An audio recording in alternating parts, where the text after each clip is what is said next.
You've probably heard it more times than you can count.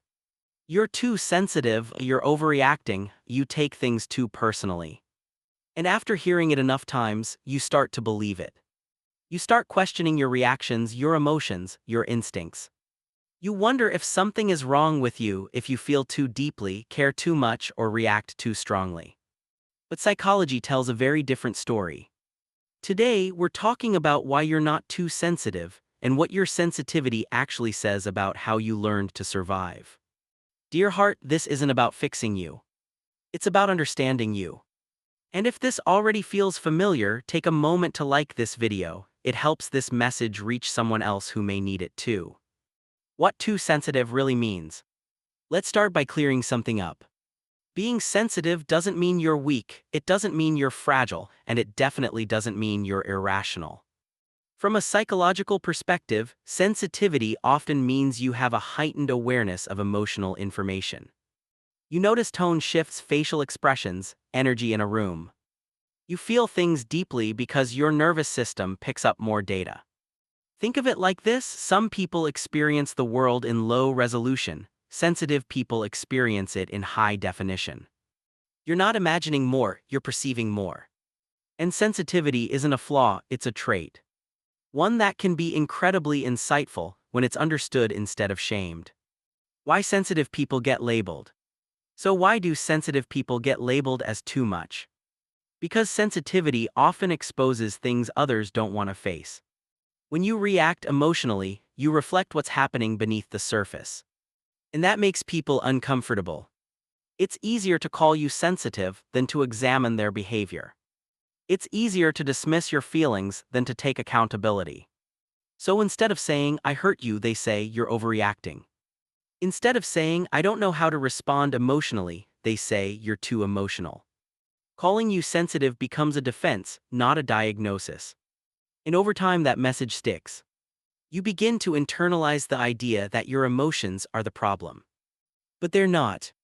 If you've ever been made to feel this way, comment "Dear Heart" below. Sometimes numbing it is the first step toward healing. The real reason your emotions feel intense. Here where psychology adds depth. Many sensitive people didn't become this way randomly. They grew up in environments where emotions were unpredictable. Where moods changed suddenly, where love felt inconsistent, where you had to read the room to stay safe. So you learned to scan for emotional cues. You noticed when someone was upset before they said a word. You sensed tension before conflict happened. This is called emotional hypervigilance. And it doesn't come from weakness. It comes from adaptation. You didn't become sensitive, you became observant. Your nervous system learned that paying attention was the best way to protect yourself. That's not something to be ashamed of. That's survival. When sensitivity, a burden. But here's the honest part. Sensitivity becomes painful when it's paired with a lack of boundaries. When you absorb emotions that aren't yours, when you over-accommodate others, when you apologize for having needs. You become the emotional regulator for everyone else. You carry feelings that don't belong to you, you anticipate problems before they happen, you try to keep the peace at your own expense. And eventually you're exhausted. This is why sensitive people often feel emotionally drained. Not because they feel too much, but because they hold too much. Sensitivity without boundaries becomes burnout. And that doesn't mean you need to feel less. It means you need more safety. Why you learn to be this way. Let's talk about the part people rarely acknowledge. Your sensitivity likely formed early. When you were younger, you learned that being aware helped you adapt. Maybe emotions weren't talked about, maybe they were dismissed, maybe they were overwhelming. So you learned to monitor instead. To stay alert, to stay attuned, to stay prepared. This wasn't a flaw. It was a skill you developed in an environment that required it. And now, as an adult, that same skill shows up as sensitivity. You're not broken. You're adapted. Healing reframe, you're not broken. Here's the reframe psychology supports. Sensitivity is neutral. It becomes harmful only in unsafe environments. You don't need to toughen up, you don't need to shut down, you don't need to become less of yourself.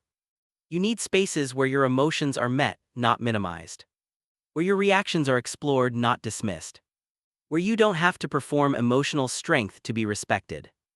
Ask yourself this: where do I feel calm being myself? The answer to that question matters more than any label you've been given. Dear heart, you were never too sensitive. You were surrounded by people who weren't emotionally available enough to meet you. Your emotions aren't a burden, your depth isn't a flaw, your awareness isn't a weakness. It's information. And when you learn how to protect it, your sensitivity becomes one of your greatest strengths. If this video helped you understand yourself, like it, share it with someone who needs these words, and subscribe to Dear Heart for more conversations about psychology, healing, and emotional truth. You're not asking for too much. You're asking for understanding.